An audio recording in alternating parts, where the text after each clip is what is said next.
Yes, yes.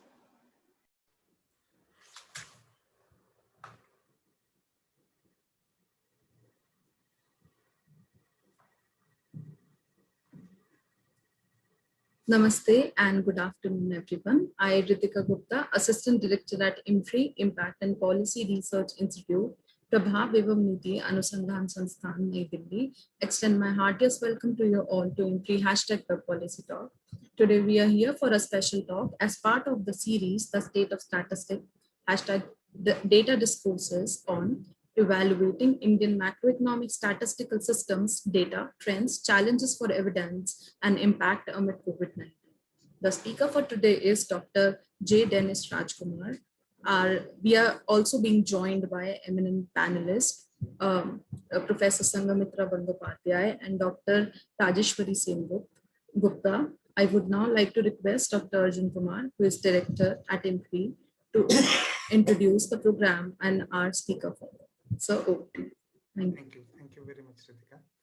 And I welcome all of you for this very important and special lecture on the subject today, evaluating Indian macroeconomic statistical system, data, trends, challenges for evidence, and impact amid COVID-19 under our series, The State of Statistics, hashtag data discourses.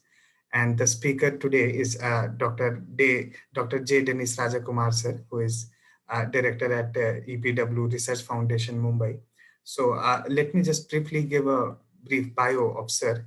And Sir has received PhD in economics and MPhil in applied economics from Jawaharlal Nehru University, JNU, New Delhi, through Center for Development Studies, Trivandrum. Sir was also Charles Wallace India Trust Visiting Research Fellow at the Management School, the University of Edinburgh in United Kingdom in 2005. Sir's research interests include applied macroeconomics, applied financial economics, and studies of corporate sector in India. And Sir has published several research papers, articles, and Sir also heads the EPW research series, fits data sets also, which also compiles all the macroeconomic data at one portal, which is really usable, especially for the research purposes. And we are also so much thankful today that we also have discussants as Professor Sangamitra Bandyopadhyay ma'am, who is director at Indian Statistical Institute, Kolkata, and Dr. Rajeshwari Sengupta ma'am, who is assistant professor of economics at Indira Gandhi Institute of Development and Research, IGDIR, Mumbai. We are also joined by Selja ma'am, who is DG at NSO, National Statistical Office at the Ministry of Statistics and Program Implementation. I'm sure ma'am will also add few things. And we are also joined as an audience, PC Mohanan sir, who was also the acting chairperson of National Statistical Commission. And sir is also sick, but we are so thankful for sir's guidance also to joining for this very special lecture. So now I invite Dennis sir to give his lecture, which sir will give for around a half an hour. Then we will have our discussion after that to learn more on the subject and see how things are changing in this COVID world. So Dennis sir, over to you. Yes. Thank you. Yes.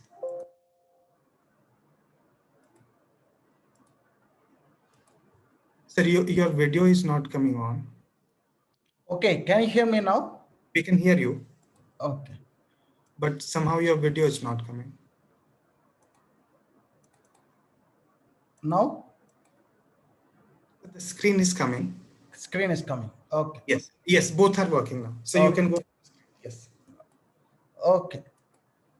Thank you so much, Dr. Arjun, for the introduction and also for inviting me to talk on this very topical topic, macroeconomic statistical systems. I must confess that given the broad ideas implied in the topic itself, it's a big challenging task for us to, define various criteria to evaluate Indian macroeconomic statistical systems. So what I have done is I have tried to venture into this particular aspect by having certain criteria and applying these criteria on four major sources of macroeconomic data, One is GDP related releases. Second one is index of industrial production, consumer price index, and wholesale price index. Then we will see what is the general thread that we can have after having gone through all the press releases that I had come across ever since the announcement of lockdown happened, sometimes towards the end of March. So it is based on various press releases. I am trying to develop this particular theme. And what I had noticed at the outset only, I must actually state what would be the running theme, whether the statistical system is robust to face the challenges, which is unprecedented and unparalleled in history. Second one is that which is something that people did not expect to happen overnight. Now, if you consider any statistical system to be robust, then it should ensure continuity and also have the system of collection of statistics uninterrupted. So, uh, keeping these criteria in mind, I had looked at the press releases from National Statistics Office as well as from the Office of Economic Advisor, Ministry of Industry and Commerce, who brings out WPA. I have brought out certain key features of these press releases, and out of these, we'll try to make a story. So, as we know that this COVID-19, though people were talking about sometimes in December 2019, in India, we began to feel the impact of it only when the government announced the lockdown from 19th March 2020. It had impacted the economic activities, no doubt about it, not only nearer home, but also at the global level. But more importantly, given our central theme, it impacted the collection of statistics. Now, we know that the Indian statistical system is a very powerful one, and this uses enormous amount of administrative records and reports to generate estimates both at the national level and at the state level. And supplementing all these administrative records and reports, they also rely on sample surveys initiated by them and several other lead indicators as well. Now, we in our system of macroeconomic, you'll find macroeconomic database, you'll find there are multiple indices constructed by National Statistics Office that has got high frequency data. For instance, when we talk about most of these indices like IIP, CPA, they have the monthly frequency, and GDP, we have got quarterly, right? Of late, we are in fact talking about this employment data also, which is being generated quarter wise, right? Under the theme of PLFS. Right. So we are boasting of a very powerful statistical system in our country. Each time our statistical authorities makes revision both in the methodology as well as source of data and rebases the estimates to a new year, you'll find a lot of comments are being made. Now these comments are critical sometimes, but it helps to improve the statistical system per se. We are not getting into the methodology or source of data. Rather, what I used to confine my presentation to is how the statistical system took cognizance of the emerging situations and responded to the major challenges arising from COVID-19 induced lockdown. Then I'm actually arguing that sound statistical system should be able to generate estimates and indices uh, and release them timely, revise them as per the revision policy, and release them as per the data release policy. Now, the question is, what has been the experience during the last 1 year or so? Why we are taking last 1 year or so? That's because counting from end of March, we have got roughly about 14 months. So I am relying on the press releases of last 1 year or so. Second, I would also say that whenever we built up provisional estimates, then we may rely on response rate, which is on the lower side. But whenever, as we actually move into T+1 time, you'll find that data availability improves and the response rate improves. So the question is, during this particular period, whatever provisional estimates we have done with respect to several major indicators, they had undergone they have undergone revisions. Now, what has been the scale of revision? Is it of a higher order that raises questions about the way we build up the provisional estimates itself? Right, that is another question I am posing here. So since we know that National Statistical Office brings out generates a multiplicity of data, I'm actually focusing on only 4 important press releases. Of course, one of these releases is not brought out by NSO, rather it is by the Ministry of Commerce and Industry. That is GDP, IAP, CPA, and WPA, as I said. Now, moving on to first aspect, that is GDP related. What was the challenge that was foreseen? So, one of the press releases of NSO clearly had recognized that the restrictions had imposed not only had disrupted not only economic activities, but also the movements of people from March 19th. So once when it impacts the economic activities, it follows very clearly that the transactions taking place at the marketplace will be disrupted.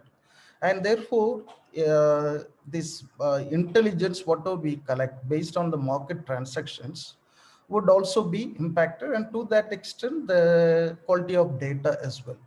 Second one is that the movement of people were also disrupted. That means there are some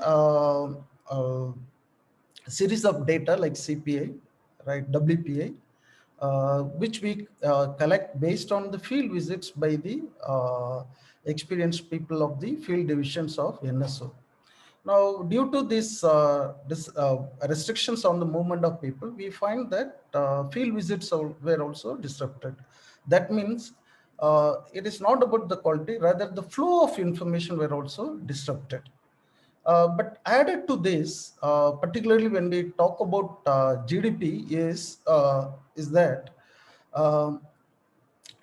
as we know that for estimating GDP, we rely quite a lot on the statutory filings by various institutions, like, for instance, corporate filing of their quarterly returns, etc. Now, what has happened during this lockdown period is that timelines for submitting the requisite financial statements by various institutions had been extended either by the regulatory authority or government. And this again brought a hardship on the source of data. So therefore, what was the way out? If you look at the press release dated 31st August 2020 of NSO, you'll find that it states very clearly that they had to proceed with the estimates based on the available data. Second one is that wherever they could not get the data from the regular sources, then they had to actually look at several other alternatives like GST, and more importantly, interactions with professional bodies. But they also say very clearly that this kind of reliance was minimum, right? Was clearly limited. So therefore, what we see here is lockdown had dramatic effects on the quality of information, availability of information, and the flow of the information. Now, what has been the response of CSO? It will be it has been sector specific sometimes. Sometimes it had been indices specific. But whatever may be, whether it is sector specific or indices specific, we know that some of these indices are benchmarks, and obviously they have their own implications for GDP estimates.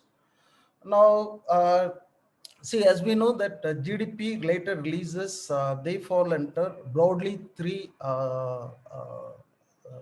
categories. One is quarterly estimates. We are talking about April, June, July, September, October, December, and January, March, 4 quarters. Then we are talking about advanced estimates. Here again, we have got two types of advanced estimates. One is first advanced estimates, which primarily relies on first 7 months data of benchmark indicators. Second, advanced estimates, which is normally released by the end of February. This relies on 9 months data and also revised estimates from the budget. Then we are talking about the last three categories, that is first, second, and third revised estimates, which relies on industry-wise or institution-wise detailed information. Now, during this COVID period, what has happened is, as we will be seeing, it has impacted quarterly estimates plus advanced estimates. We also know that in between advanced estimates and this revised first, second, third revised estimates, there is also something known as provisional estimates. So as you can see here, during this last 1 year period, what are the major releases of GDP that was impacted by COVID lockdown? So we find that the fourth quarter and provisional estimates for 2019-20, fourth quarter covering Jan-March. Now, the release date was 29th May 2020, and it says very clearly that the flow of information, though the economic activities pertaining to this particular period may not have been seriously impacted due to lockdown, but since the flow of the information happens after the financial year, which coincided with the after the end of the financial year, which also coincided with the lockdown period, there was some disruption in the flow of information. So this had some impact. But more importantly, we find the estimates of first quarter, second quarter for 2020, 21, right, which coincided with the peak days of lockdown. Then we are talking about first advanced estimates for 2021, which was released in the first week. And this, in fact, covered the period, the preceding 7 months. So that means the peak of lockdown period. Then we talk about first revised estimates. This may, for 1920, this may not have been impacted so badly because they had a period of some 6 months where they could actually work with, where they could have streamlined the flow of information. But then when we talk about second advanced estimates and third quarter, the third quarter, that is October, December of 2021, which was released on February 26th, this series was also impacted because of this COVID lockdown for both the reasons. One is data itself, second one is the flow of information. All right. So as a result, what is that we find? Is there any major change? You'll find that here I have actually tried to put growth rate of GDP in 2021. You'll find that in Q1, GVA at basic price had a contraction at about 22.8%, and GDP at market price 23.89%. This is the peak. Then as we actually progress into the financial year, come to the third quarter, you'll find that the impact actually gets subsided, right? Now, overall, during the first half of 2021, what has been the picture? The economy contracted by about 15%, whether we take GVA or GDP. Then let us look at what has happened to the annual data. As per NSO's first advanced estimates, you will find that the GVA was expected to contract by 7.2%. But the moment we move on to the second advanced estimates, then GVA was to contract by 6.5%. On the contrary, If you look at the first advanced estimates, GDP at market price was expected to contract by minus 7.7%. At the same time, as per the second estimates, you'll find that GDP was now the contraction further worsens to minus 8%. This is largely attributed to heavy subsidies given, and we know that GDP has a component of subsidies there. Now, during this period, also we had noticed the the provisional estimates for 2019-20 was released in May, right? Secondly, the first revised estimates, which does not necessarily rely on benchmark indicators, was also released. So according to this, we will find that according to the provisional estimates, GVA was expected to grow at 3.9%, but according to the first revised estimates, it actually goes up by 4.1.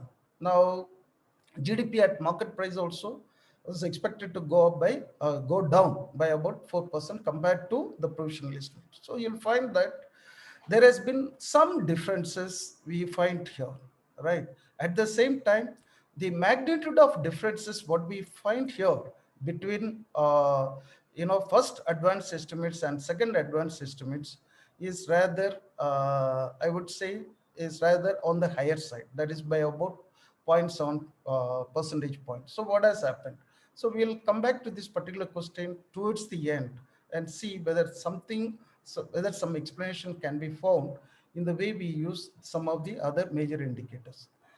Now, moving on to the index of industrial production, one thing we must compliment here is whether we talk about IAP or CPA or GDP related releases, or for that matter WPA, the release date had never been missed, right?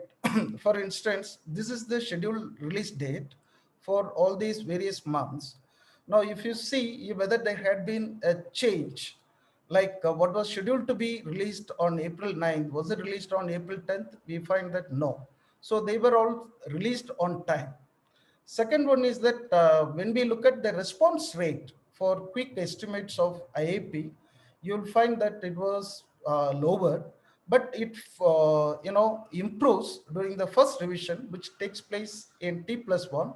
Like if quick estimates is done for April, then then the first revision happens in T+1, that is in the month of May, and further improvement happens and they freeze that estimates in T+3. That is sometimes in July, they estimate May, June, July, they estimate for April and they freeze it, right? So what we have noticed is in all the successive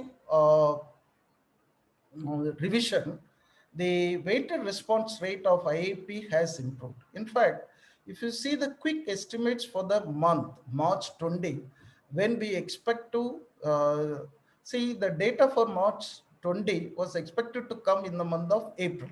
But April happened to be the lockdown month, and therefore you find that the response rate was rather very bad.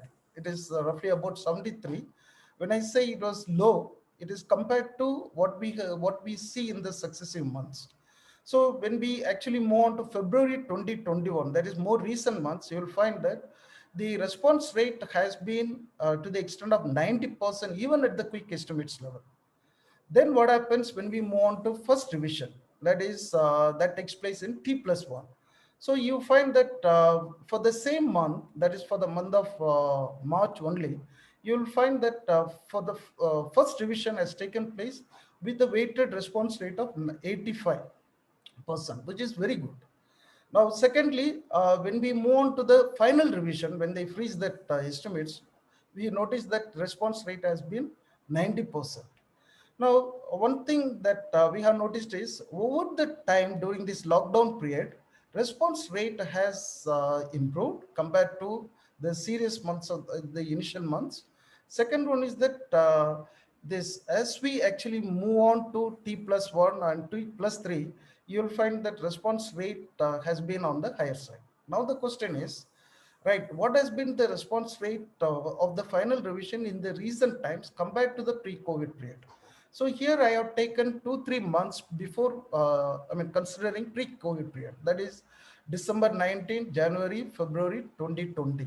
You'll find that even during the peak COVID period, the final revision considered only the response rate of 94%, which is what we find even during these months, right? So except the month of March or February, right, you'll find generally the response rate, right, remained on the higher side. In other words, right, we find that the response rate has improved as we move on to T+1 and T+3.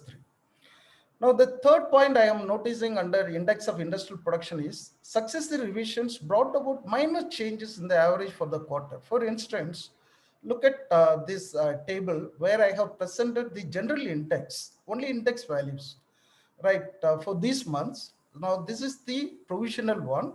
Now, T+1, when the first revision takes place, in fact, in T+2, that is, if it is January, then we are talking about T+2 month when there is no revision happens. So it is basically T+1 is being repeated in T+2. At the same time, if you see the last column, T+3, where the final revision happens. So when we compare these numbers, right, over the years, you will find that except this March, April, and May, you don't find much revision happening here again, right? But in fact, the first revision and the final revision, final figure for month of May remains more or less the same. Whereas in the case of April, you'll find some differences between the provisional estimates, that is first estimates, that is in period T, which amounts to 56.3. Then now the index values drops to 53.6 in T+1. Now similarly in, but the difference thereafter, right, thereafter the difference between T and T+1 has narrowed down. This actually suggests that except this initial period, that is covering the first 3 months, we may not actually witness that kind of serious uh, see any kind of major revisions taking place. So what I have done further to understand this phenomena, I have taken the average of index value, general index values for the first quarter, second, for the quarter January, March, that is last quarter of last year, and first 3 quarters. So this is the index value, right? Now I have also worked out the average of this index value for the period T1 and T3.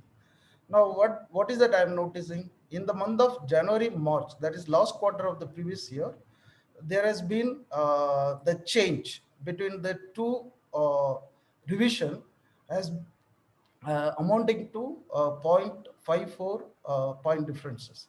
At the same time, when we talk about this serious phase of April to June, that is the first quarter of the last year, you will find that the point differences between the percentage point differences between T1, T+1 and T has been zero point 0.2, and July, September it dropped, further it picked up.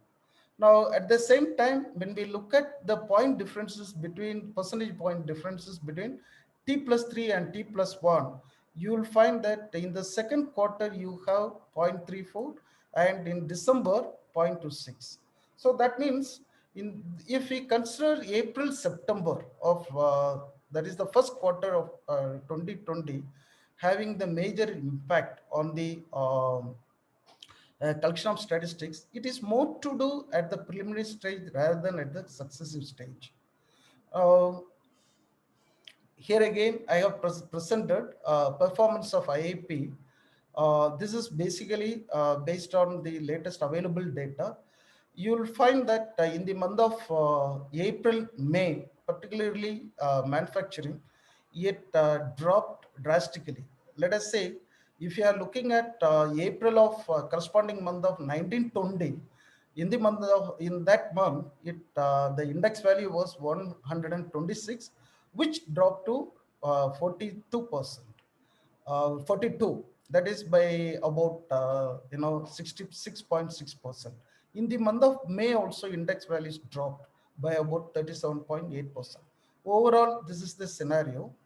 Even when we compare to the March figure, right? If I connect month on month basis, you'll find March 2020, the index value dropped from 134 to 111, and the same thing further dropped to 42.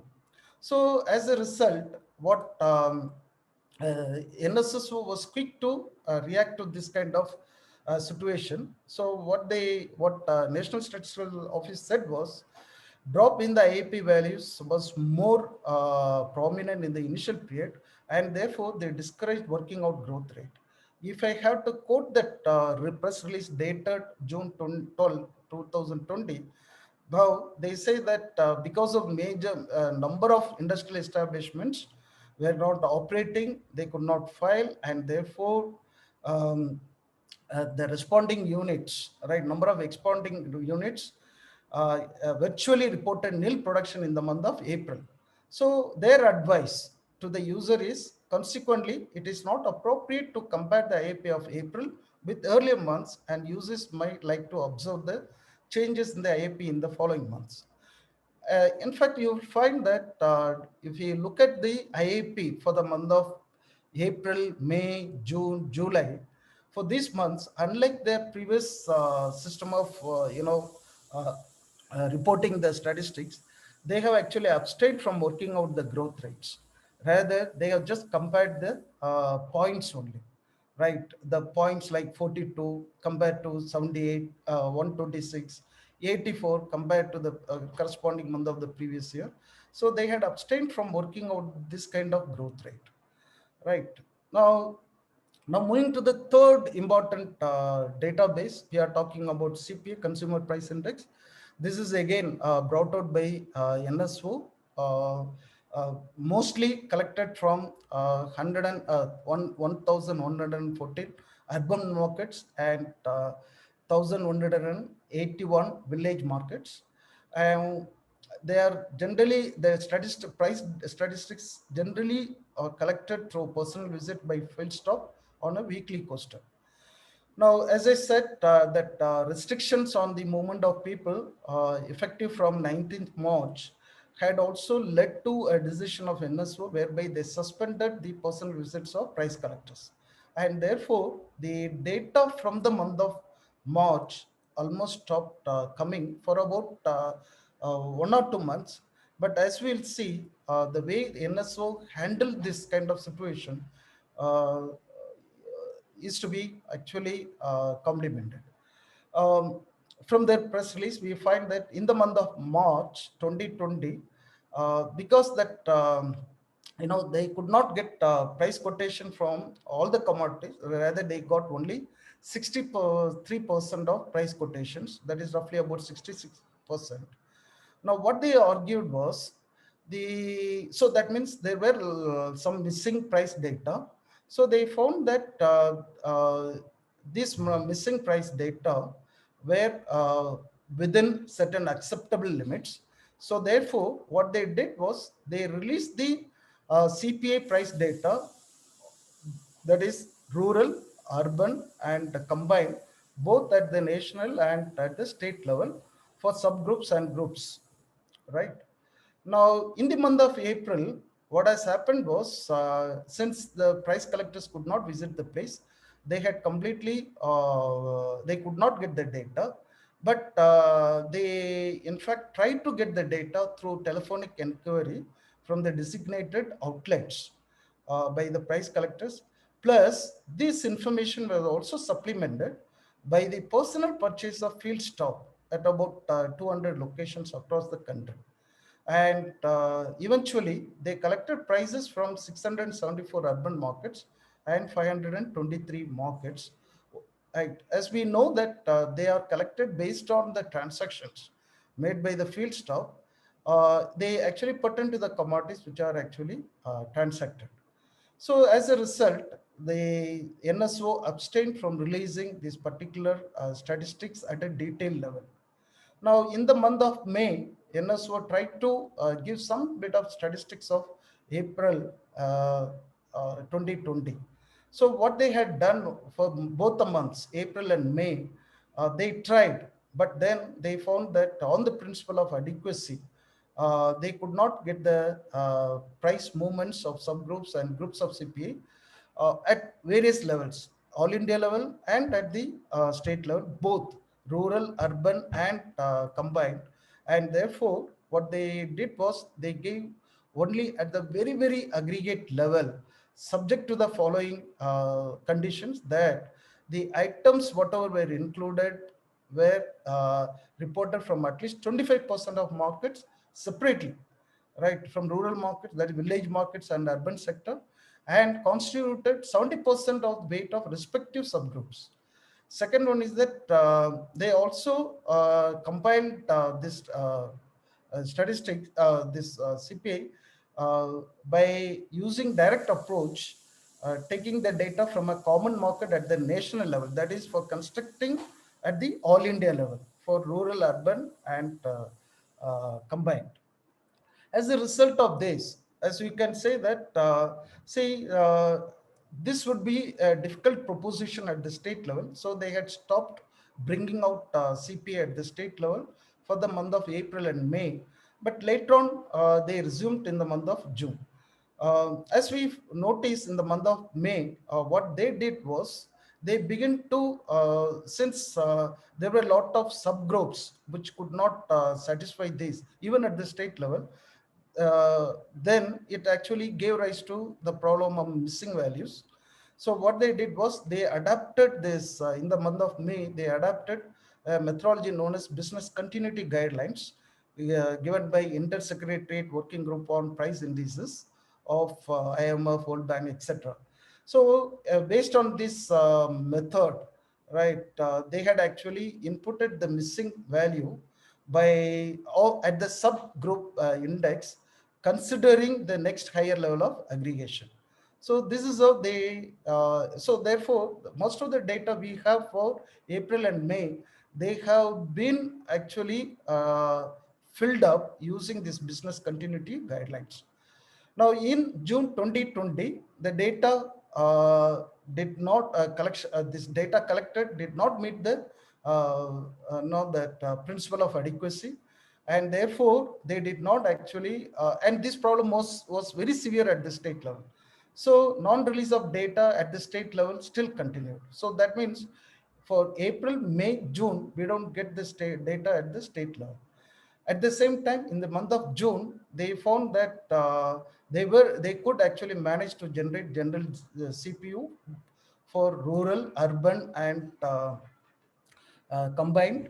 And using this data, as this data had arrived from more than 90% of the markets, so therefore they were able to generate state-wise data. So what we find is, and using the previous approach also, right, that is approach of business continuity guidelines, they also filled up the data for April, May, right, June.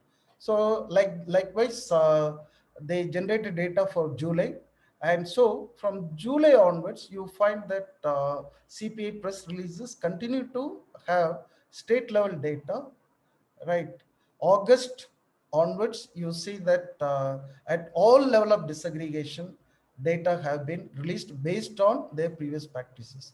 So that means in the case of CPA, you find that the major disruption happened in the month of April and May, and to some extent in the month of June, and they recovered in the month of July, but not at a very disaggregate level.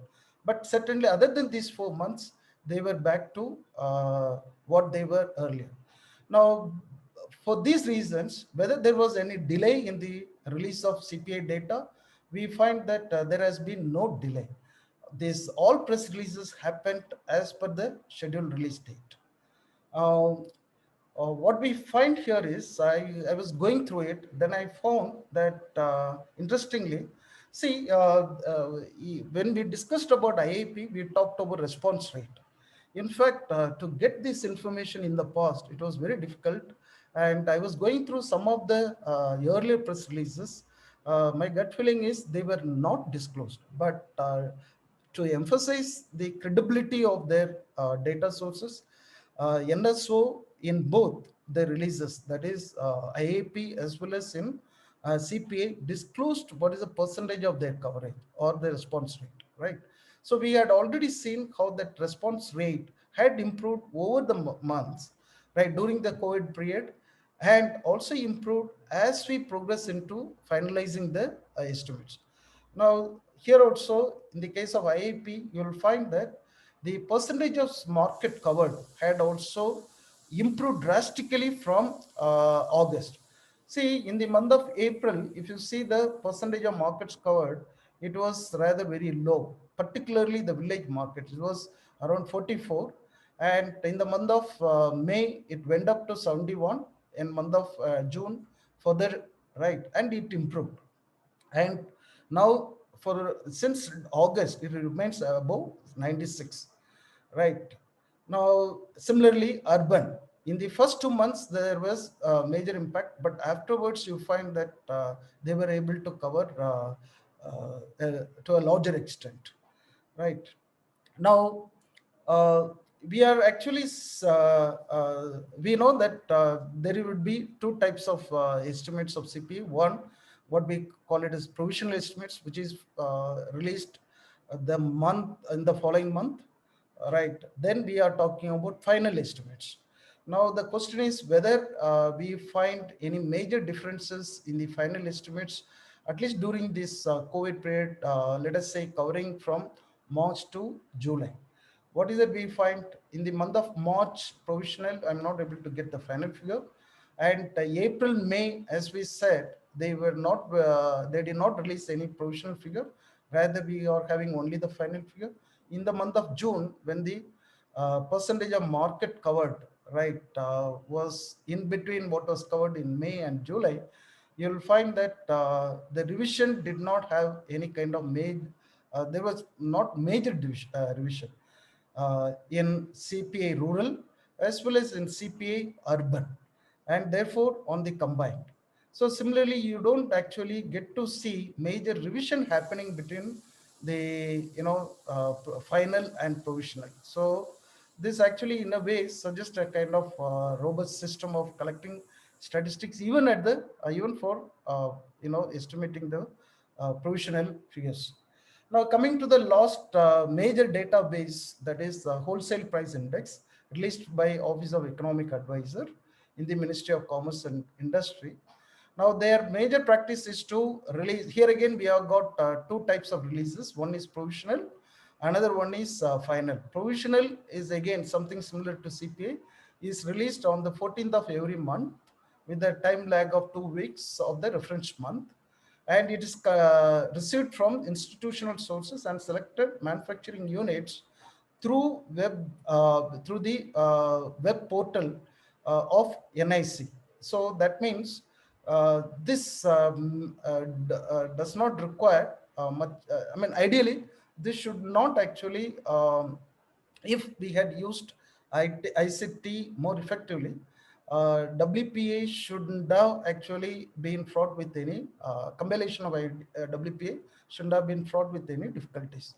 Now the second estimates, what they do is almost after 10 weeks, right, when they finalize and freeze these provisional figures. Now I was actually looking at the calendar, right, the calendar that is 14th of every month, whether they were released. Yes, we find that the calendar was not missed, right? That's a I mean, just like any other previous date of scheduled date of or the release calendar of previous three major database, you'll find that WPA also met with its release calendar. Um, Now, what we had after going through all the press releases, what I found was this lockdown had impacted WPA compilation for the month of April 2020 only, right? Not the other months. The reason it was cited was the price collection of manufactured products. As you know that WPA is made available under three broad segments. One is primary, the second one is fuel, the fuel and power, and the third one is manufactured products. It is important, right? It has got a sizable weights in the whole diagram of WPA, right? Weighing diagram of WPA. So in the month of March, price collectors could not visit the factories, and therefore the collection, the prices of manufactured products could not be collected. In fact, when we see this WPA presented for the month of manufactured products released in the following month, you'll find they would have given few things for primary and fuel, but not for manufacture. So this item was greatly impacted, and therefore compilation at the aggregate level, that is for WP for April 2020 was also impacted.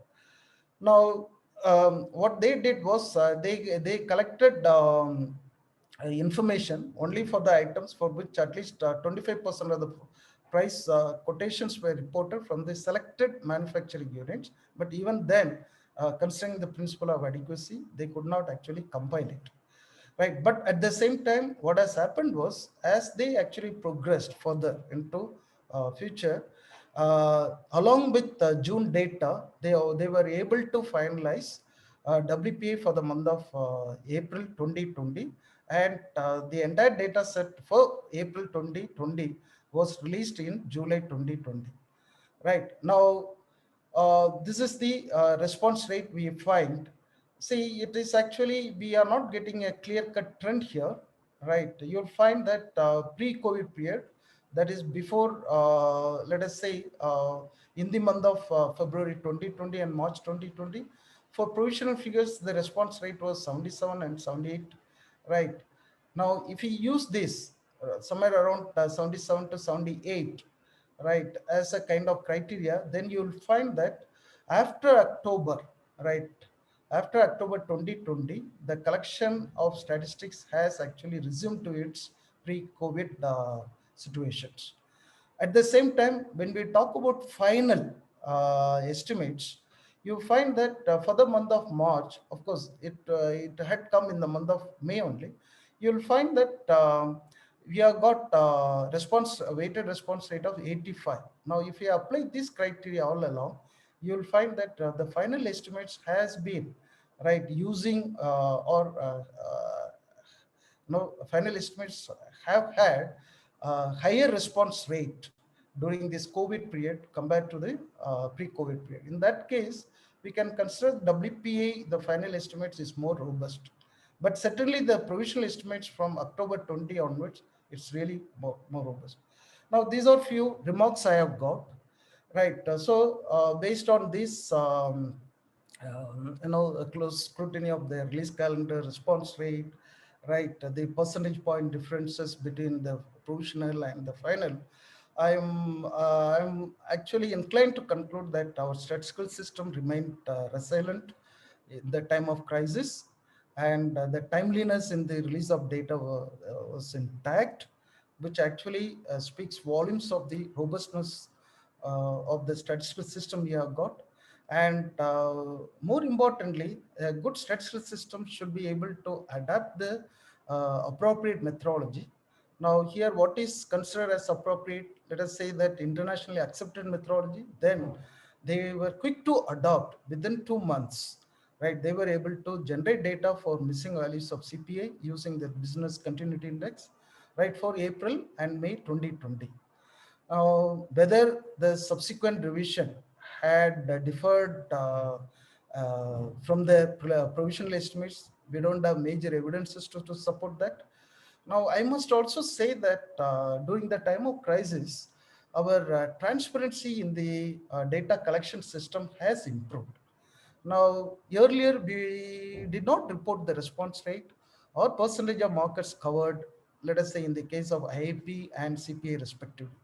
But during the last press releases of last few months, I have come across this very useful information, and they actually is again speaks. I mean, they only suggest that our system has become more transparent in the time of crisis. Now, the question is whether the situation could help to improve the data collection system. I have two observations here. Before I go ahead with the observations, let me compare the growth rate of gross value added and IAP of few sectors, just to make a limited point here. Right, we had already seen how real gross value added at basic prices had moved, right? Um, it actually, if you now here what I am presenting is only for three major segments for which, right, I'm talking about advanced estimates, which primarily uses the benchmark indicators. So now I am talking about three sectors, right, mining, manufacturing, and electricity. Yes, mining also uses some more information. Electricity also uses information, but manufacturing predominantly uses the IIP as the benchmark indicator. So I would like to actually see whether the growth rate of real GVA of manufacturing in Q1, Q2, Q3 had differed. What is being, what can be gathered from the IAP, right? The manufacturing segment of IAP. So what do you find based on the release related to GDP indicator is that manufacturing gross value added in at 2011-12 prices in Q11 was expected to drop by 39.4% compared to the corresponding quarter of the previous year. I'm actually talking about Q1, means April to June 2021. Now, when I look at IAP growth rate for the corresponding quarter, I find that it is actually 40%, very close. But when we move on to the Q2, the real manufacturing GVA had recovered to 0.6%. On the other hand, as per IAP indicator, you'll find that the manufacturing segment of IAP further continue to drop, and though the magnitude is not same as what we noticed in Q1, but rather it is low, at minus 6.3. So just compare 0.6 as per NSO's GDP related estimates, but what has been brought out by IAP is minus 6.3. In fact, it is not that adverse quarter of April to June, rather it is the subsequent quarters. Right. Then when we talk about Q3, again, manufacturing GVA was expected to grow at the rate of 1.6%, which is nearly the same as IAP. That is at 1.7. So in Q2, we have serious problem. Now, what has happened to the first, the first half of the year 2021?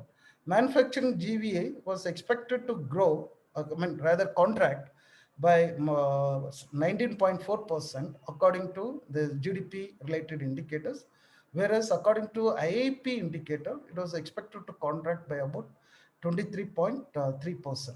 Right. Again, there is some kind of difference. That is largely because of the difference we notice in the Q2. So now this actually leads to, see, in the Q1, the real growth rate of manufacturing GVA and the growth rate of IAP moved very close, Q1 and Q3. So we are having some problem with Q2. Now, in case we accept IAP as the benchmark indicator for deriving manufacturing GVA, then if we allow the same kind of growth to take place, then it would actually call for revising the overall real gross value added at basic prices. So when I make that adjustment, as I had highlighted sometimes, at the beginning, right, when I made that adjustments here, right, GV at basic prices, which was according to the second estimates was expected to grow at minus 0.5%, that is expected to contract. After making that adjustment using the growth rate as per IAP, I find that this actually jumps to minus 8%, which is the trend as we had noticed in the case of GDP. So is there something that is amiss here, right? That we are not actually, of course, CSO at some point, they had admitted that they had supplemented this information, having discussion with the institutional bodies, but then can it actually lead to this kind of differences? So I'm actually leaving this as an open question. So I have got two comments here to make in order to improve the statistics. One is that we had seen that with respect to collection of price statistics, CPI was badly impacted, and we had to rely on some methodology as a matter of filler, whereas the same was not the case with the WPI. Now, these days, what is due to this improved online sale of goods, as well as when we open some portal like Practo, you'll find that even the rate at which you can opt for healthcare services, that is also being fixed. And when we look at some of the portal like nobroker.com, you'll find what is the kind of rent that is going on in different parts. So can we use this kind of online facilities to improve the reliability of consumer price index? Of course, these data are from the supplies point of view, but still they are actually the data at which transaction take place. So we can still consider that. That's first question. Second one is that the kind of mismatch between the growth rate of IEP and manufacturing, particularly in the second quarter, is somewhat intriguing.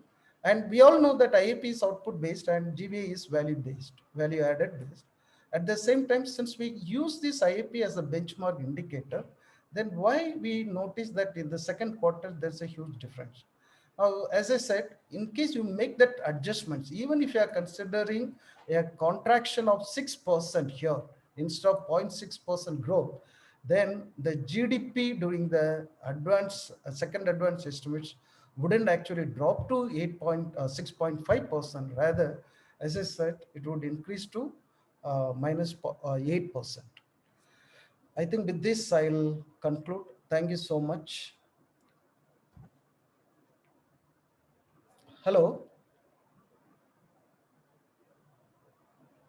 Yeah.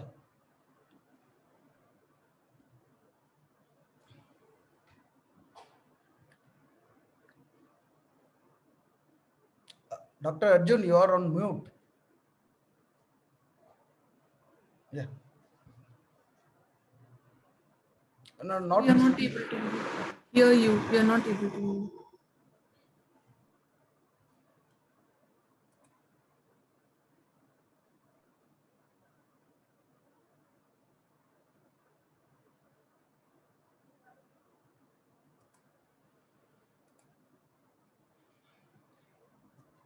Dr. Arjun, we are not able to hear you. Am I audible now? Yes. Hello? Yes, okay. So without any further ado, let me invite Dr. Rajeshwari ma'am to share her remarks quickly. Thank you. Yeah. So it won't be very quick. I'll take a 5-10 minutes to share my remarks. Yes. Sorry, we were also running out of time. Yeah. But yes, please go ahead. Definitely running out of time. But still, I'll try to keep it brief and quick. Unfortunately, because I received the summary of Dennis's talk only half an hour before the event, most of my comments won't really be on what he covered.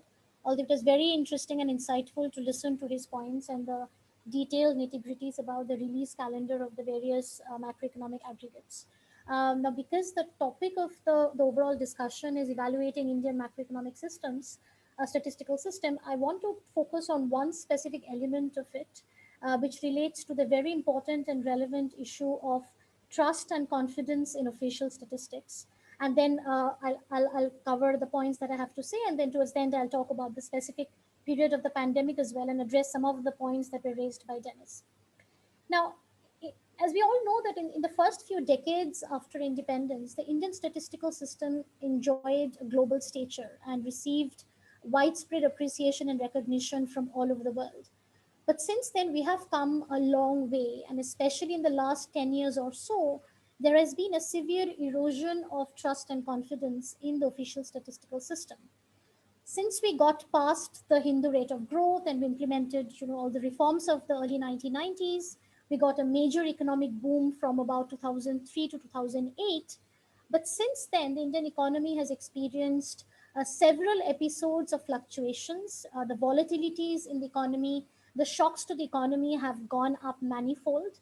And have become even more pronounced in the last 10 years. I mean, we all know this, but just to reiterate, the Indian economy experienced several corruption scandals from the government. We had a protracted crisis in the banking and the private corporate sector. We had shocks such as the demonetization, then the patchy implementation of the goods and services tax, which arguably very adversely affected the informal sector. Then we had a crisis in the non-banking financial sector as well. So we have had series of such instabilities in the economy, and that also shows up in the fact that the GDP series, which typically gets rebased every 5-6 years, it still hasn't been rebased in the last 10 years. With our current GDP series as a base year of 2011-12 still. But because we have had so much of volatilities, there hasn't been 1 year of peaceful, calm macroeconomic period when that could have been chosen as a base year. But whatever it may be, now then the economy got hit by the pandemic. Now, as a result of all these growing volatilities in the macroeconomy and the shocks that the economy has been experiencing, what this meant was that the developments aggravated the need and the urgency among all kinds of stakeholders for data. I think the demand for data went up significantly in order to help understand how the economy and its various sectors are performing. There was a huge premium attached to people trying to understand the economy. Now, this was not something that we had seen pre 2000, but post 2010-11 onwards specifically, you could see that all kinds of stakeholders, researchers, media journalists, analysts, and of course policymakers, attaching a lot of premium to accessing data and information in order to understand the state of the economy. And these developments over the last decade also coincided with two very important developments. One of which, of course, was the proliferation of internet and communication, information and communication technology, right? So, with this proliferation of mobile phones and smartphones and 3G, 4G data, internet, etc., a large fraction of population today are able to access data and information from all possible quarters. So not only was there an enhanced demand for data, there was also an enhanced supply of data from multiple sources. And the second development that also happened over the last decade was this was a period when trust and confidence in the official statistical system started getting significantly eroded. As a result of these developments, this increased need and urgency for data, the supply of data because of access to internet technology, and the gradually eroding trust and confidence in official statistical system, we see today that in the middle of the pandemic, which is the worst possible crisis the Indian economy has experienced in a very long time, we see that when people are more desperate than ever to figure out the state of the economy, to understand what kind of recovery the economy is going to experience, there is a growing reliance among stakeholders on unofficial data and also moving away from aggregates like GDP towards more high frequency indicators, because the pandemic is a rapidly evolving situation. Things are changing by weeks when different areas and districts are imposing lockdown, mobility restrictions. So there is a need for looking at high frequency indicators as opposed to aggregates like GDP. And also, what has happened, as I just mentioned, because more and more stakeholders seem to be looking at unofficial data, what happens is when there is an erosion of trust in official data, the private agencies step in. And a lot of the data that is being released in the public domain today are coming from private agency, private organizations. So, for example, increasingly people are looking at Google Mobility Report, Nightlights data, so on and so forth. In other words, the official statistical system no longer has the monopoly on data. That is a very big difference from the pre 1990s era and now. Earlier, there was a lot of cost attached to gather public data for private agencies. But now, because of computers, because of technology, that cost has become really low. So it's much easier for private sector organizations to organize surveys, collect data, analyze data, and release it in the public domain.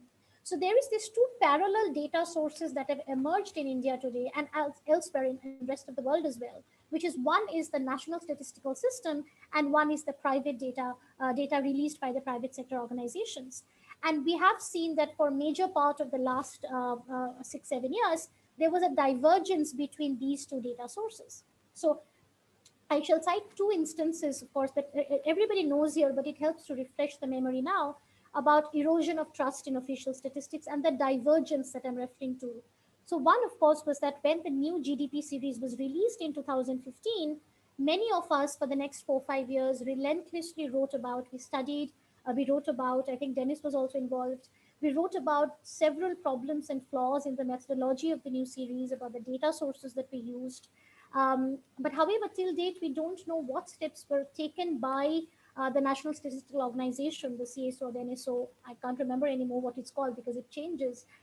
What steps were taken to correct these problems, to address the flaws that were repeatedly highlighted. In fact, many of the CSO officials informally admitted that yes, there are problems, there are some issues which need to be fixed, but we don't know what has been done yet to resolve these problems. Which means that the GDP series today that we are relying on to understand the state of the economy in the middle of the pandemic, and especially that we are going to rely on going forward to understand the nature and the speed of recovery of the economy, is still a problematic one, because many of those problems that were highlighted in many authors and analysts writing haven't really been addressed. And not only were the problems not fixed, the statistical system ended up releasing a back series, which, for all practical purposes, wiped out the one major period of economic boom that India has experienced since 1990. And that, of course, further affected the credibility of the statistical system. And the second point, of course, is that in the middle of this widespread controversy about the GDP data, which sort of died down because everybody got busy with the pandemic, the government also decided to suppress the results of a very important survey. Reports were retracted, surveys were discontinued, alternative data sources like the EPFO were resorted to establish the claims about the state of the economy. Once again, that further dented the credibility of the official statistical system. Now, many of us, and I know this was written in media as well, this was discussed till about 2018-19. But then, of course, the pandemic hit us, and we all sort of forgot about all the problems that have been brewing for the last several years.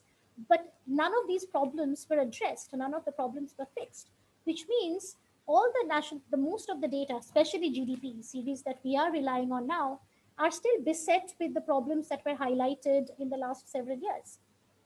So I think what is important is now the pandemic more than ever has reminded us the need for releasing correct and good data, and not only like an indicator, an aggregate indicator like GDP, but also high frequency indicators, because there is an increasing demand and urgency to analyze the state of the economy using high frequency indicators. So I think what needs to be done, and this has been repeated several times in various committee reports as well, is that we need an honest and holistic approach once and for all to resolve this massive crisis of confidence and trust deficit in the national statistical system, if we ever want to restore the glory and appreciation that it used to enjoy at one point of time. And here I would highlight three main areas. I think, first of all, even during the pandemic and coming out of it, we need to remember and we need to work towards this, that the statistical system of any country, including India, of course, must be made apolitical and independent. It should not matter which government is in power, we must allow the data to speak the truth. That is very important. And I think to some extent that got severely dented over the last few years. Secondly, several steps need to be taken to revive the credibility and reliability of official data, so that there is less of a divergence between the private data that is being released, or even if there is a divergence, people feel more confident in using the official data, because at the end of the day, data is public good. So there is a very critical role for the national statistical system to play in this domain, and not, even if the monopoly is getting lost out, but it should not be that the private sector completely takes over the whole domain of data.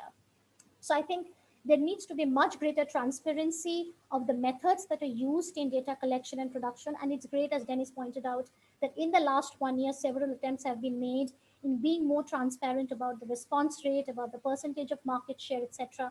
But I think much greater transparency is required in terms of the methods used to calculate GDP and the data sources that have gone into the GDP calculation, in light of the problems that were highlighted by several people involved in this field. There must be adoption of state-of-the-art technology and efforts to mine new data. So, for example, be it GST data, which comes out at a monthly frequency, the night lights data, etc. Because the GDP as an aggregate still falls short of, in many ways, it does not really give a very good idea about the economy, how the economy is doing, given that there is a large informal sector that is not very well captured, etc. Also, there should be regular engagement with stakeholders and critiques. Over the last few years, the national statistical system has sort of moved away and distanced itself from various stakeholders and critiques, which further dents the credibility. There is definitely a need for investment of much larger financial resources and human resources, without which, of course, the whole revamping effort cannot be done.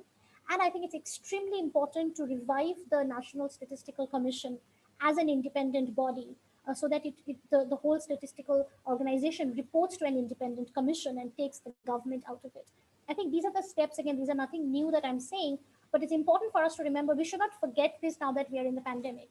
And we should not settle in this kind of a complacency that all is well with the national statistical series that have been released for various indicators.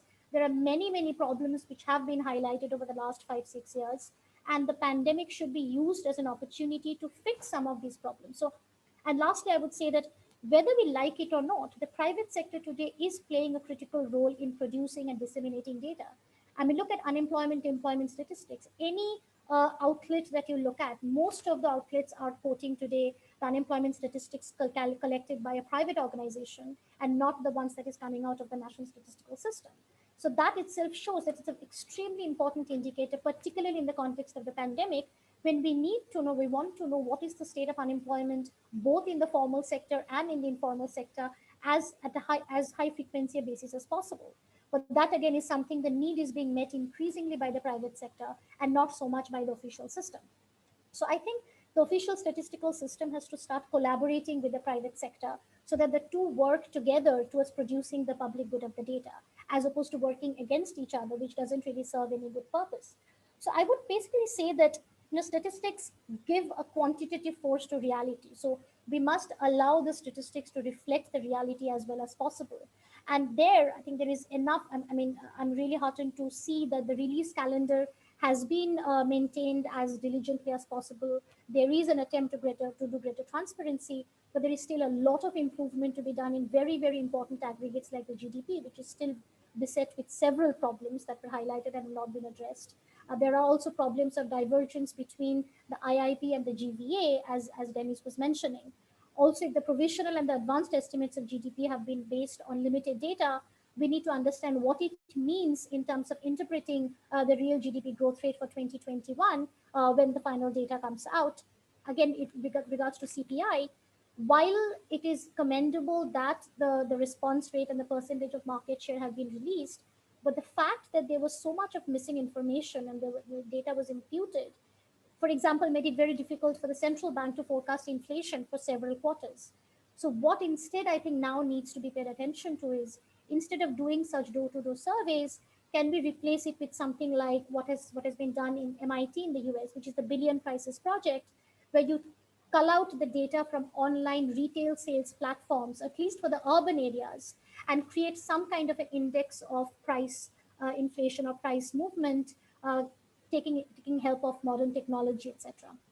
Or basically do telephone call surveys instead of doing door-to-door surveys. And already that is being done. Handheld devices are being used, which are great, but we can step it up one step ahead and start doing a collection of online data, because that is definitely in sync with the whole digital India image as well. So I guess I would end by saying that I think it's commendable, definitely, how despite the fact that this has been a really severe crisis period for the country, the statistical system has stepped up and it has adopted more transparent ways and it has stuck to the release calendar. But once we sort of recover from the severe effects of the health crisis, and all of us will get very busy to understand the economic recovery, we must not lose focus on the fact that there still exist problems with aggregates like GDP.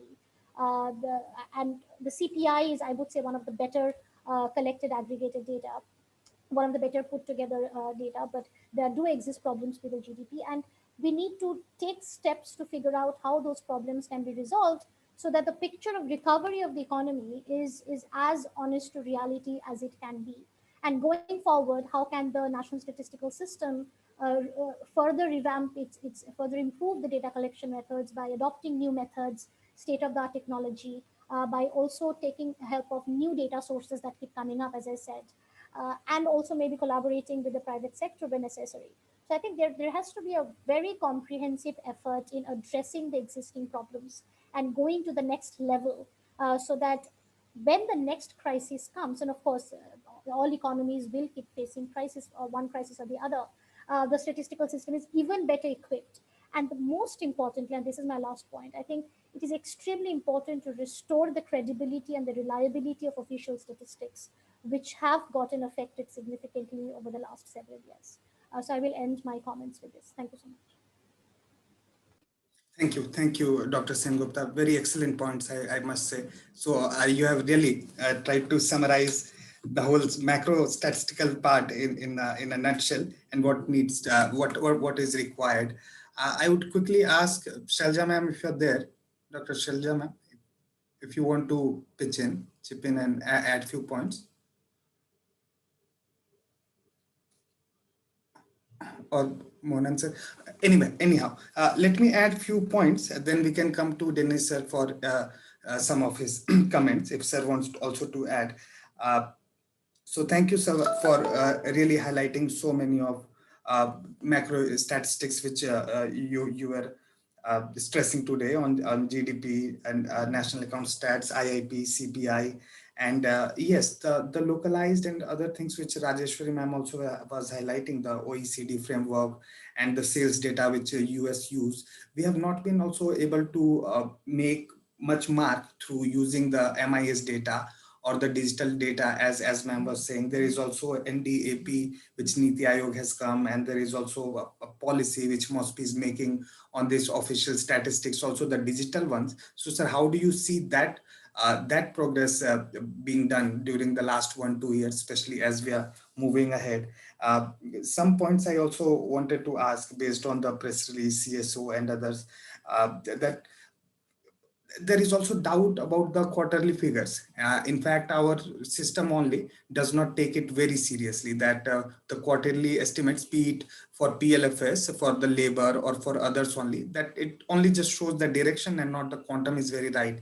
So Dennis, what do you think of the whole conundrum of the quarterly estimate? Because you really highlighted a lot of manufacturing related discrepancies in the manufacturing data. Other, I also wanted to ask that, so how do you see this macro statistics having their usability or application at a subnational level, or let us say sectoral level, as we know that this pandemic has been catastrophic for different sectors unevenly, also good for gig workers and other sectors. So sir, how do you see the application of our macro stats, and what can be seen from the second wave? Because just 1-2 months ago, there was so much of prediction, and a lot of new projections were coming, and this time around GST, taxes and other things are also not deferred. Last time it was deferred 3 months, 6 months. So now there is chance of not much effect to the economy. What do you think will be the impact on these macro numbers? Because the GST collection was typically highest, 1.41 lakh crore, which just recently came. So numbers are also telling a very different story. One more question I think would be very important for all of as research scholars and students. So what do you think about the unorganized sector, the informal economy, and what are your views on that when we look at the macro economic statistics? Because Professor Arun Kumar is highlighting a lot, and he writes in EPW also a lot. And how do you see that thing coming up? Because we all also think that it is hidden or it is not a part of it, and how the growth rate. So there is also, when we talk about India, you really highlighted our data system is really resilient. And as Dr. Sengupta was also highlighting, when it comes to data, we prefer our state or the government system to take lead. We all do, because of our institution. Just related to that, I just wanted to add one last thing, and which was about China. China has really, but since they have quarter to quarter based on yearly that thing, they are reporting 18 to 20% of growth quarterly, and their statistical system, they do not have much credibility as also compared to India or other nations. How do you see the world moving in their macroeconomic statistics? So these were some of the questions. Dennis sir, would you like to reflect on any of them? You can choose to. Arjun, can I just Please. just add one more question? So I think another big lacuna in our statistical system, and I think you briefly highlighted this, about state level GDP. So, getting an understanding of subnational performance and state level performance now as a result of the pandemic will be extremely important, because several states are going to show unequal performances based on vaccination rate, the severity of the pandemic in different districts, etc. But there, the aggregate of state level GDP is going to fall short, because we are all aware of the severe problems with state level GDP estimates, which cannot really be trusted very much. So I don't know what is it that we can look at that point of time, given that GST collections are also fluctuating from month to month. So I think that's something that I would like to ask Dennis as well, that this is something that we need to think about, that how do we strengthen the collection of data at the state level and even at a more decentralized level, because that is going to become very important going forward. Right, right. And that is what I was also highlighting to the OECD framework with the US. We tried a very innovative project, and that was for Thane Smart City. We tried to estimate city level GDP like they do in US using various methodology. I also presented Dennis sir chair. So I stop myself here. And Dennis sir, yes, please. Okay. I'm not too sure whether I'll be able to answer all your questions, but let me try. Starting from your MIS, see this, most of these MIS happen to be not like the system that Planning Commission had in the past. In the past, if you go to the MIS of the Planning Commission Vice Chairman, you'll notice that they contain the data which are anyway available in the public domain. Okay, so there was except that poverty estimates, you may not come across anything so new in the MIS of Planning Commission. So what is that MIS we are talking about? If you are actually referring to the dashboard, then it's purely a voluntary act, and I would actually abstain from using any data that is coming through the dashboard. Second one is that if you are talking about data generated by through filings, right? Then one thing we can recall is MCA 21 data set, which is nothing but it is the online submission of financial statements by companies, which they have to mandatorily perform as per the Companies Act, right? But then at a given point of time, whether all companies perform that, we simply don't know. I can recall another data set, that is, DICE data maintained by NUPA, right? There again, they're all data based on the, the school's filings at the district level. But then, do they actually represent at a point of time the ground realities? We cannot simply say it so unless everyone submits their filings, right, returns. Now, this raises serious, doubts whether we can use those kind of data sets. I don't know whether you are referring to such data sets or something else, but I take it to mean this way. So unless these data sets are frozen and we have some idea about the population, right? I simply do not know to what extent we can put this kind of statistics to better use. At least when it comes to estimating economic-wide estimates, like building up these economic-wide estimates, like corporate investments, savings, households investment, savings, and so on. Right. The second one is, see, as far as this building up SDP is concerned, now, with this, 2011-12 base year being that methodology being implemented, you will find that unlike the past, we do not follow bottom-up approach, rather we follow top-down approach. That means we have estimates for the country as a whole, right? Then we actually apportion, right? So now the system of apportioning accounts for, I think, roughly around 70 to 75% of the SDP, right? So if you are having, now one can go on questioning, right, whether this apportioning is good, bad, and so on. But as I said, we in this presentation, I didn't have that kind of idea of, critically commenting on methodology. Anyway, that we have been doing. That's a different exercise, right? But to answer your question, I'll give you one example coming from Kerala. Now, if you look at this budget placed by the former finance minister, Dr. Thomas Isaac, he says that according to his team, the Kerala economy was supposed to contract by about 7,000 crore or something like that. Whereas I had come across another independent estimates by another scholar who had interacted, as I understood from him, with the same team who had provided the data to Professor Thomas, is that his estimates on Dr. Murugan from Toronto, his estimate has placed that GSTP of Kerala was to go down by about some 30 plus thousand crore. So that means then I have also come across some independent exercise done by scholars in the case of Gujarat. Now, prima facie, you'll find that the methodology, whatever they adapt, seems to be quite sound and all that. But then you can have some differences between the estimates given by the statistical authorities, even at the state level, like DES. But then, can we have this kind of differences? That in that case, even what is being independently estimated by private scholars, that also leads to its own doubts. Now, more of this, Dr. P.C. Mohan is with us. He is heading Statistical Commission of Kerala, so he can actually tell us more of this. Then coming to your other comments on quarterly estimates, yes, we cannot simply say that we need to look at the estimates from the point of understanding the direction. But for policy making, lot of rates and ratios are very important.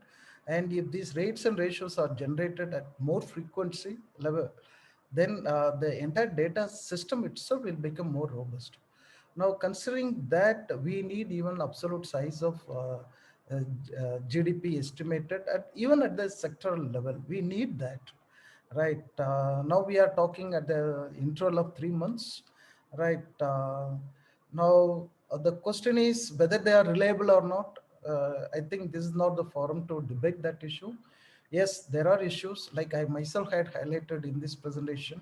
Why some of the lead indicators are moving in one direction, whereas the growth rate presented by NSO is moving in another direction based on some other estimates, right? So how do you tie up this kind of contrasting tendencies, which is seen in two different data sets? So this actually leads to some kind of doubts over appropriateness of the methodology used in the estimates of GDP.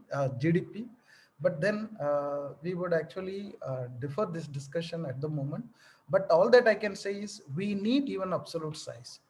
Whether we talk about employment, number of persons employed, underemployed, etc., even on a quarterly basis, we need some indication of that kind. If they are given using very lean sample, I would still adapt them, though with a truck of salt, if not pinch of salt, right? But still we need some numbers. We need them, right? So the whole idea is to, like what Rajeshwari had been saying, idea is our statistical system had been evolving, and we need to constantly improve the system. System means not only the methodology underlying estimates at various levels, but also the data sources what we use, whether they are coming from public sector or private sector.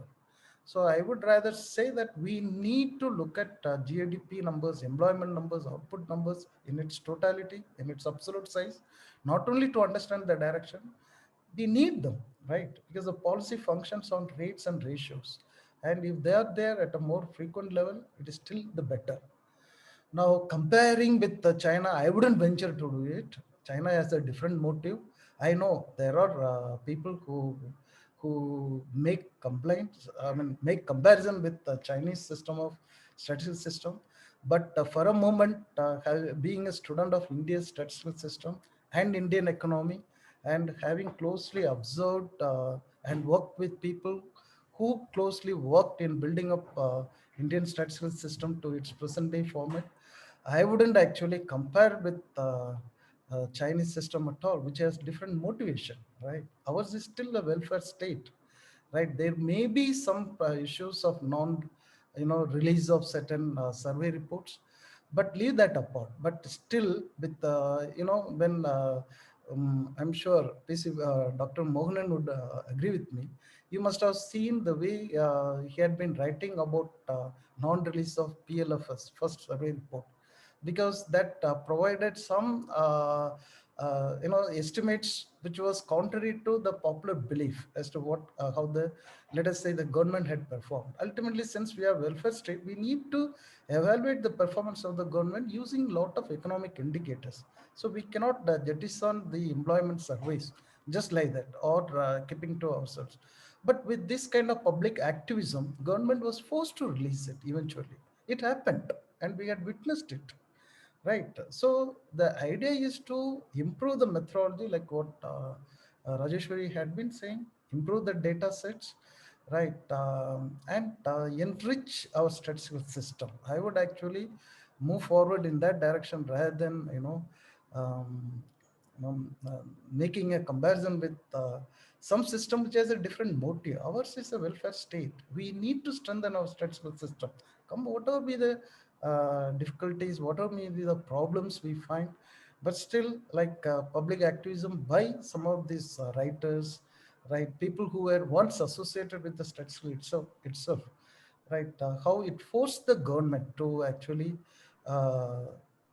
release the data. Now this kind of things you cannot expect in a totalitarian system, right, or a kind of system which is ridden with the features of Chinese model of growth.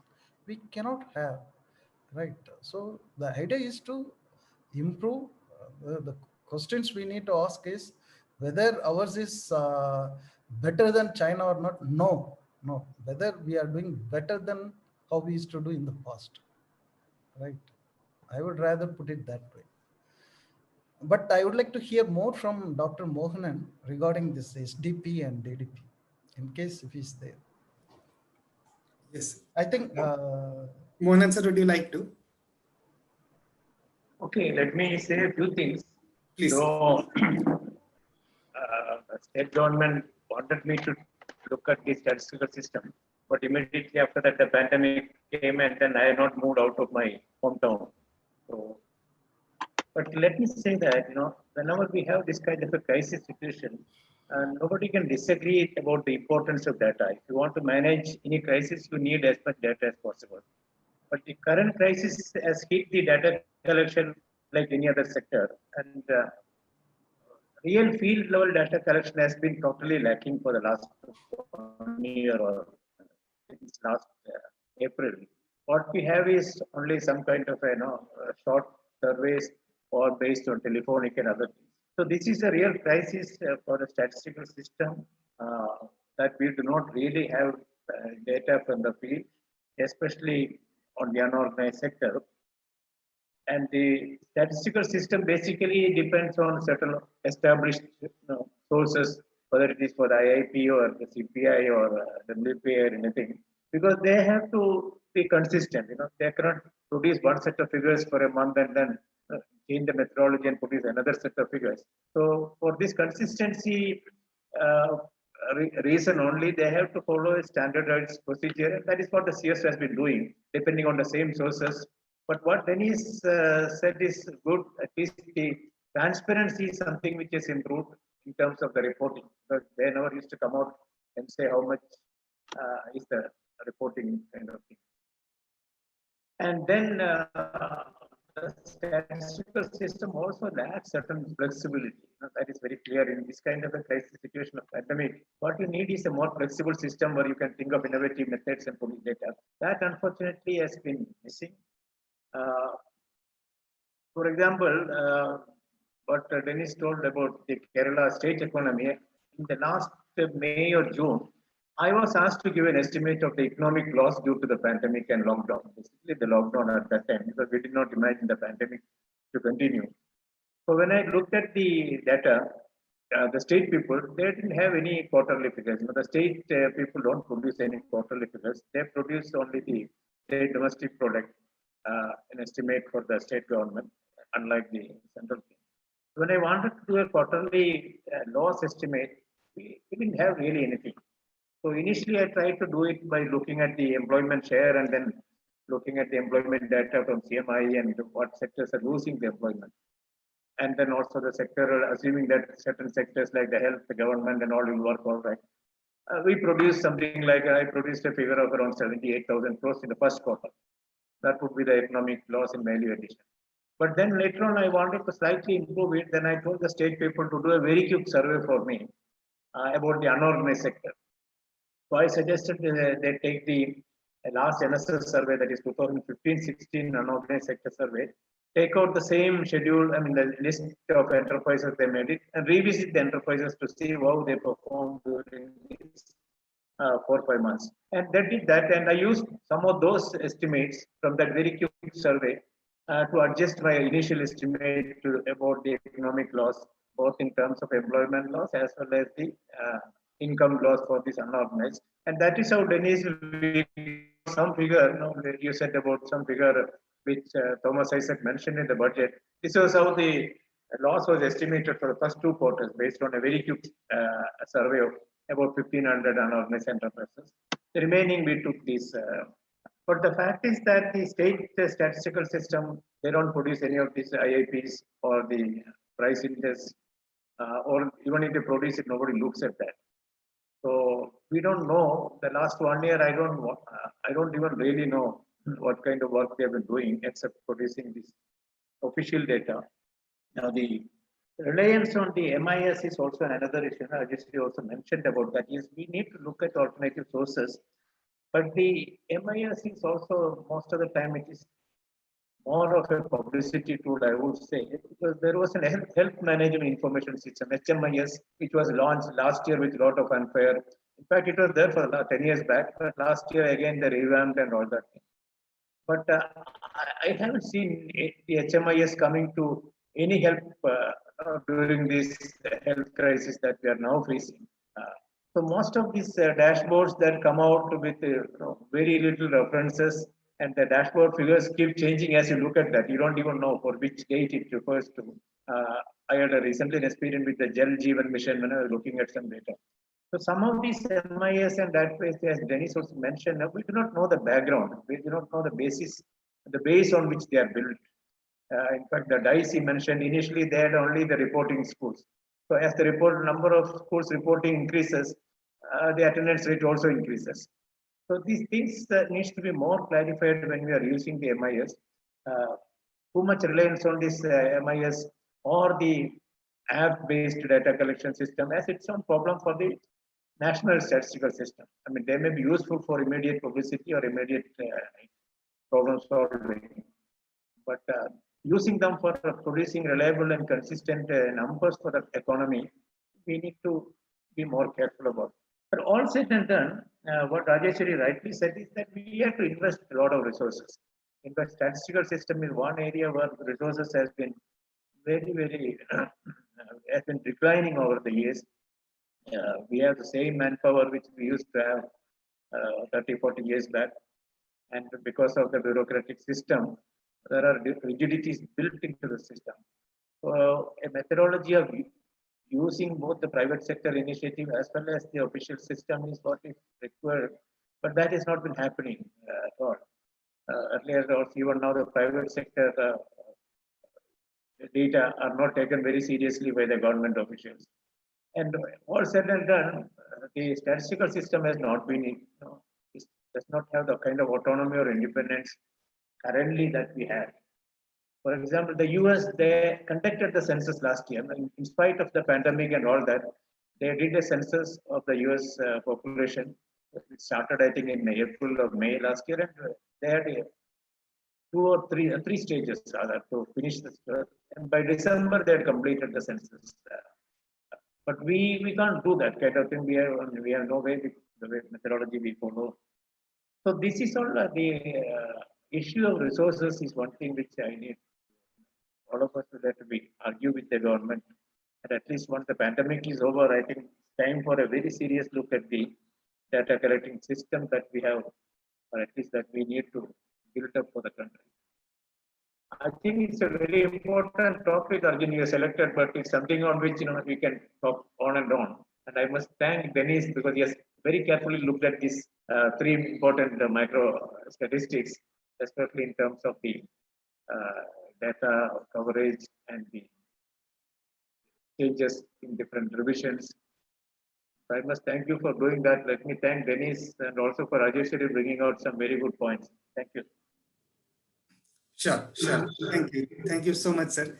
And it's been a while, and really, sir, it's the topic that we should keep on discussing. But really, the point of investment in our system and also making it open remains the challenge, I would say, for this decade. More prominently, US, China, all has somehow able to complete their census. And now, as the cases are going forward, it's really, we will have to see what we can do. And as sir was mentioning about the MIS data for migrants also, for skill, time and again we are having data, but somehow credibility or consistency, there is some glue which is lacking. In fact, even the official stats or private stats, we are not so sure of that how to go forward. So thank you everyone. And for last word, we'll just go to Dennis sir. Sir, if you have any way forward just on the topic, then I can propose a vote of thanks. Or Rajeshwari ma'am, would you also like to add something on? Okay, Dennis sir, your final word. Please unmute. Yes. I think I have spoken enough. Thank you so much. I think we will have more platforms created by you where we can exchange our views. Thank you so much. Thank you so much, sir. So let me just quickly propose a vote of thanks for this very interesting and insightful lecture. And on such a short notice, we have been trying to do it for quite a few months. And I'm very thankful that Dennis sir, really we try to able to do it despite everyone being affected in this corona times.